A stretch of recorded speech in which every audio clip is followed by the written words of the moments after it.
Okay,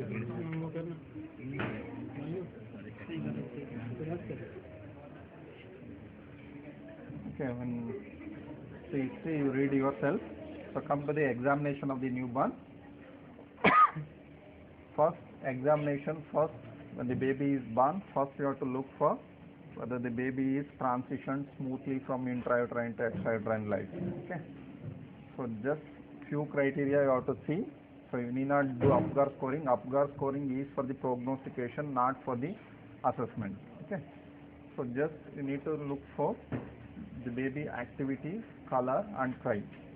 See if the color is pink and the activity is good and cry is good, usually it indicates the baby is smoothly transitioned from intrauterine to extrauterine life. Okay.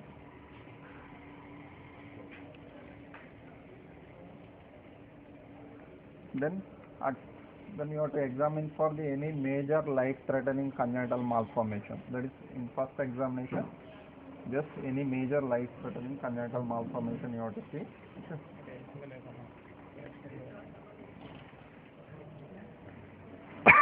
Then you have to examine from head to toe.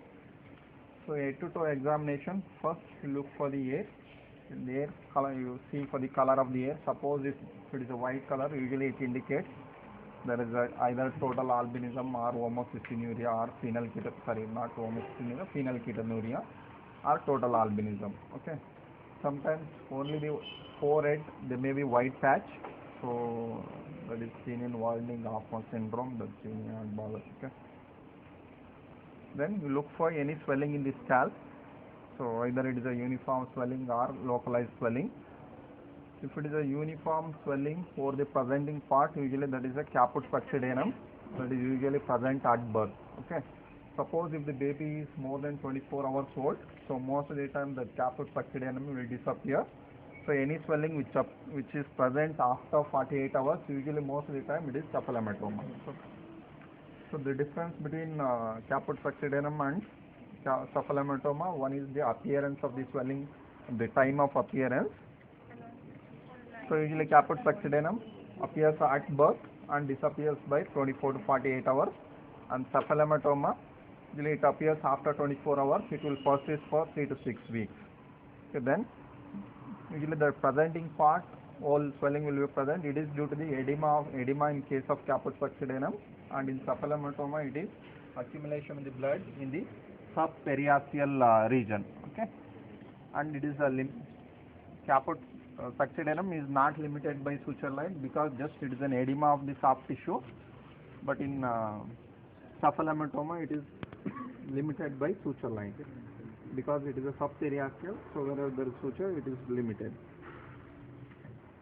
And the complications, so caput succedaneum doesn't have any complication, usually it will disappear within 24 to 48 hours.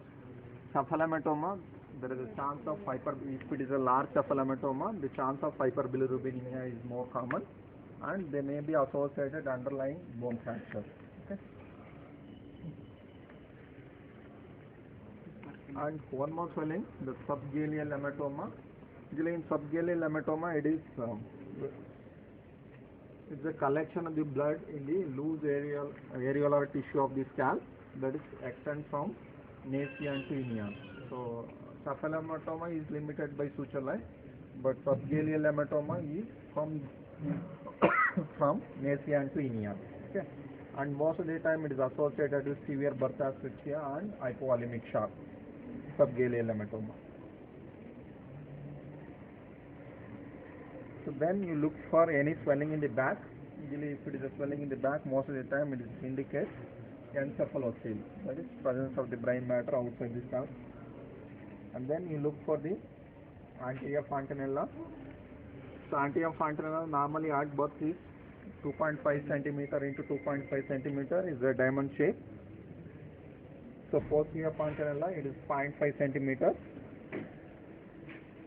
So posterior fontanella closes by 3 months, anterior fontanella by 15 to 18 months. Okay. The condition which causes delayed anterior closure of the anterior fontanella is same as that of posterior fontanella. So what are the conditions? Achondroplasia, imperfecta, Down syndrome, hypothyroidism. hypothyroidism, okay, then hydrocephalus. Yes. Okay. So then here in this baby you can see the over riding of the bone. You will see this is a parietal bone. So here is a frontal bone. There is a ridge is present, that is overriding, that is normal. Usually by around few weeks that will spontaneously subside.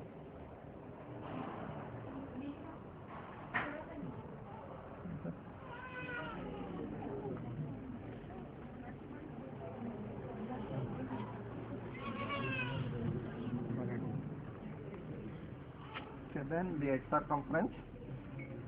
The normal head circumference at birth is 32 to 35 centimeters.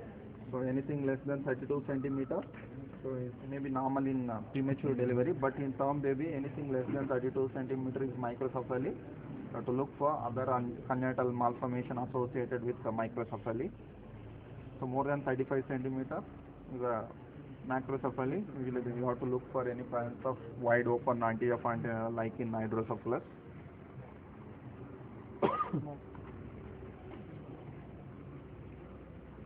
So then we examine the eye.